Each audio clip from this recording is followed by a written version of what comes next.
Hello students, मैं doctor सुमन बड़ोला।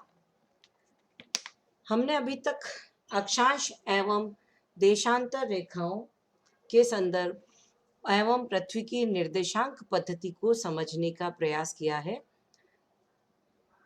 दो माप क्षैतिज और लंबवत उस बिंदु के कोऑर्डिनेट्स या निर्देशांक कहलाते हैं। इस प्रकार किसी भी स्थान के पृथ्वी पर अवस्थिति को दर्शाने के लिए काल्पनिक अक्षांश और देशांतर रेखाओं को खींचा जाता है। इन देशांतर रेखाओं में प्रधान याम्योत्तर प्राइम मेरिडियन,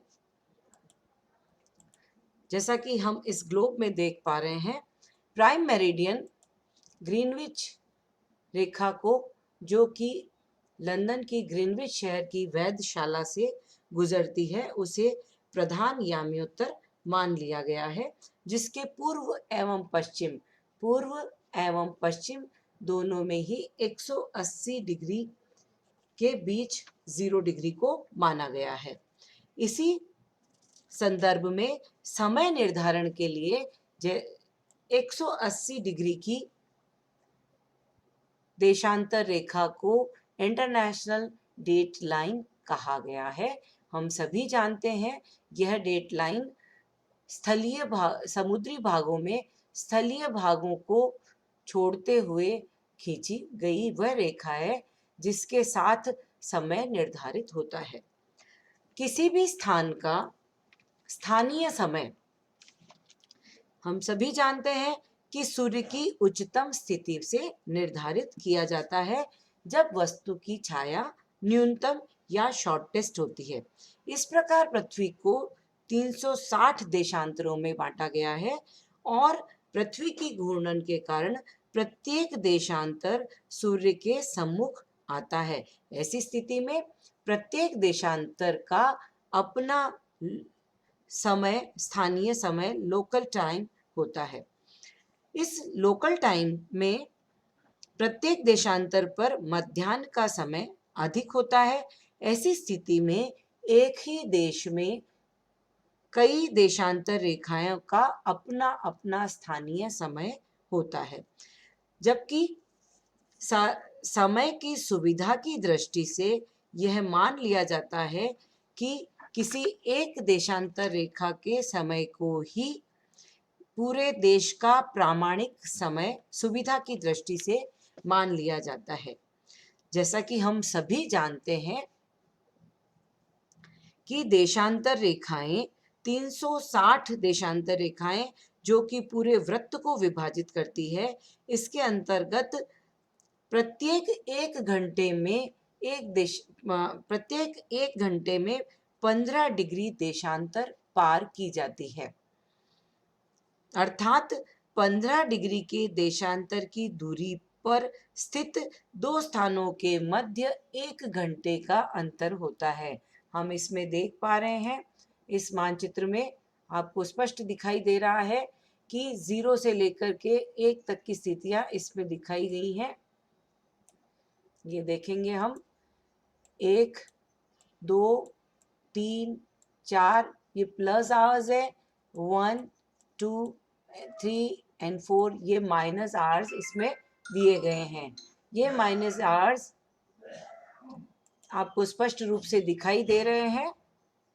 इसे हम अगली स्थिति में इस प्रकार भी समझ सकते हैं, जो स्थान ग्रीनविच रेखा के पूर्व में स्थित है वहां सूर्योदय पहले होता है और जो स्थान उसके पश्चिम में स्थित है वहां सूर्योदय बाद में होता है।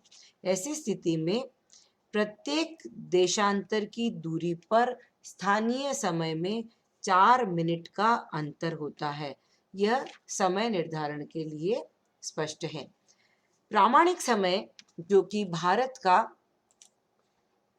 प्रामाणिक समय है, इसे भी हम समझ सकते हैं। भारत के प्रामाणिक समय इंडियन स्टैंडर्ड टाइम जिसे कहा जाता है, सामान्यतः किसी देश अथवा किसी भी क्षेत्र के मध्य से गुजरने वाली रेखा का मीन टाइम संपूर्ण क्षेत्र के लिए स्टैंडर्ड टाइम मान लिया जाता है। भारत का मुख्य भूमि का जो विस्तार है, जैसा कि हम इस मानचित्र पर देख रहे हैं, 68 degree 7 minutes to 97 degree 25 minutes देशांतरी लॉन्गिट्यूड है। एंड इंडिया के मध्य में से गुजरने वाली 82.5 डिग्री की रेखा को स्टैंडर्ड मेरिडियन के रूप में चयन किया गया है। वैसे तो 75 डिग्री एवं 90 डिग्री को भी माना जा सकता था, परंतु इस रेखा को माना गया है 82.5 degree passing through Mirzapur of Uttar Pradesh. And ये 82.5 डिग्री की रेखा जो कि मुख्य रूप से 5 स्टेट से गुजर रही है, जिसे हम देख रहे हैं उत्तर प्रदेश, मध्य प्रदेश, छत्तीसगढ़, उड़ीसा एवं आंध्र प्रदेश। इस मुख्य 82.5 डिग्री की इंडियन स्टैंडर्ड टाइम पर बड़े शहरों में मिर्जापुर एवं कोरबा सम्मिलित है, जबकि अन्य छोटे शहरों में रामपुर एवं हांडी भी शामिल हैं। यहाँ महत्वपूर्ण यह है कि ग्रीनविच मीन टाइम से हमारा भारतीय समय 5.5 घंटे आगे की तरफ है, क्योंकि भारत पूर्व में स्थित है, यहाँ सूर्योदय पूर्व में है। ऐसी स्थिति में यहाँ पर यदि प्रातः 5 बजे का समय है तो 5.5 घंटे आगे का समय ग्रीनविच रेखा जो कि 0 डिग्री है वहां पर होगा। इस प्रकार से 5 hours and 30 minutes ahead of Greenwich Mean Time, Indian standard time, जो कि इलाहाबाद से गुजरती है और भारत को लगभग 2 बराबर भागों में बांटती है। भारत का जो लॉन्गिट्यूडनल विस्तार है, जैसा कि मैंने आपको बताया, इस मेनलैंड इज अबाउट गुजरात से आंध्र प्रदेश के बीच में लगभग 2 आवर्स का वेरिएशन हो जाता है। ऐसी स्थिति में प्रत्येक राष्ट्र को अपने समय को निर्धारित करने के लिए प्रामाणिक रूप से एक रेखा को निर्धारित करना होता है, और यह रेखा 82.5 डिग्री को मान ली गई है, जिससे कि समय निर्धारण में सुविधा उत्पन्न हो। और इस प्रकार भारत के इस इंडियन स्टैंडर्ड टाइम और ग्रीनविच मीन टाइम के बीच डिफरेंस, जैसा कि हम अभी तक समझ पाए हैं, यह 5.5 घंटा है।